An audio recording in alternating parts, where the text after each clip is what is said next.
Page 28, Maypole Dance. On page 27, they give you another worksheet to do. You put in the letter names there across, and hopefully you know the names of all these notes. If not, you need to keep drilling yourself over and over and over.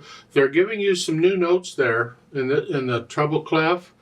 The higher up notes, you see those up there? Yeah. Learn those as quickly as you can. You just instantly should know the name of the note. Then in the bottom part of the page, they want you to take the notes and put them, they say transpose them, and that's what you're doing.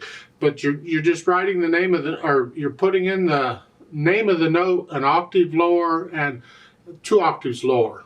For instance, they give you the first one. The first note they're given is a G. So you put in a G, it's already there, in the treble clef, and a G in the bass clef.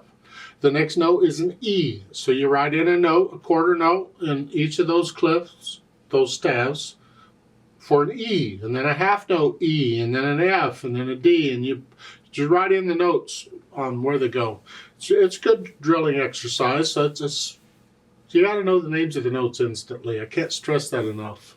Now on Maypole Dance, again, they give you the finger drill and read aloud, whatever. Read aloud, they want you to say the note and play the note. Play it and say it. I don't use the drills. I use the actual music. I would do it in the music. In other words, you forget the rhythm and you just play the note and say the name of it. And you take any speed you want. It's not important. But you want to get to where you can say the note instantly without hesitating or having to figure it out or anything. The finger drill, I don't use the finger drills. You're welcome to do that if you want.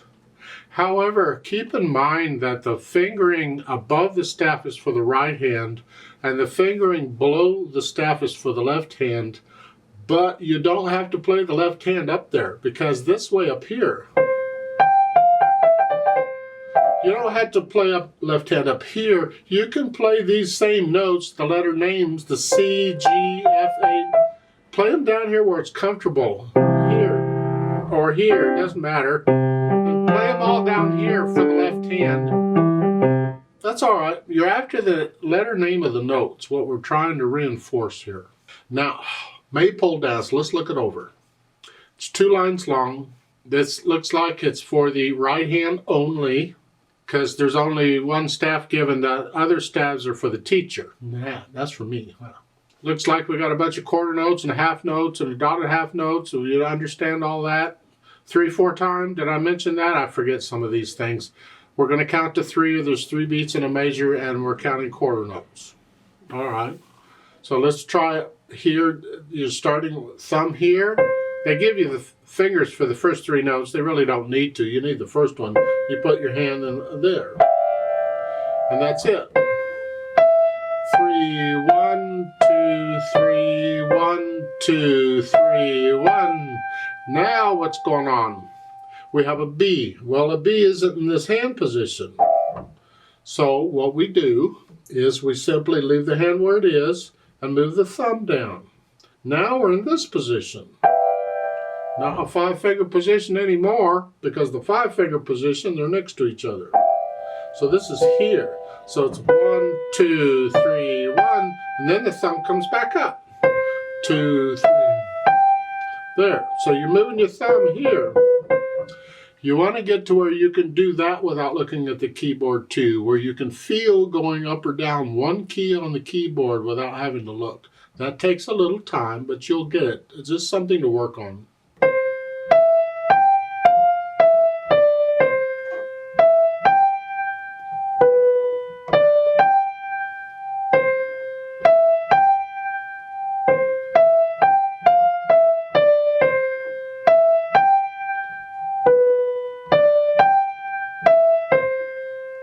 Last 2 measures, that's C. You see the curved line connecting those 2 C's together?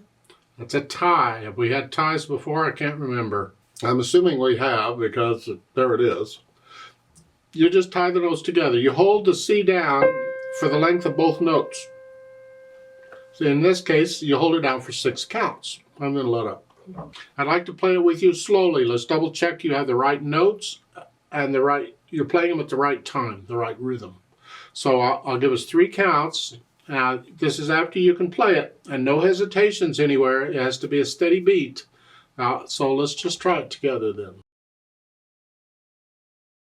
1, ready, go.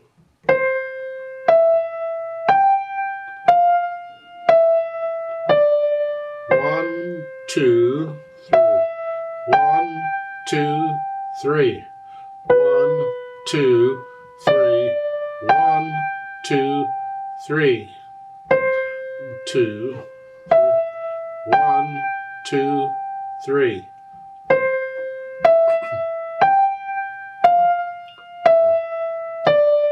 1, 2, 1, 2, 3.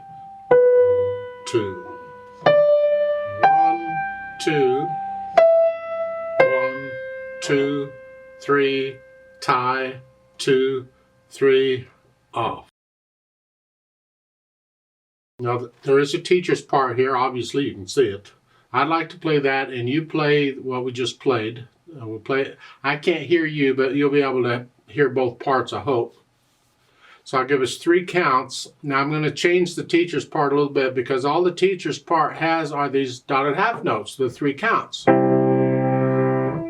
Well, that's hard to keep us together. I can't follow you. So I need a way to keep us together. So I'm going to play quarter notes somewhere. I'll figure it out. And the teacher's part, I'm going to play on every beat, something on every beat so we can keep the beat going. And we'll play it together. Now we're going to take this faster than we just did. I'm going to go about here. 1, 2, 3, 1, 2, 3. So make sure you can play it that fast before you try it with me, and no hesitations, that'll mess us up. 1, ready, go.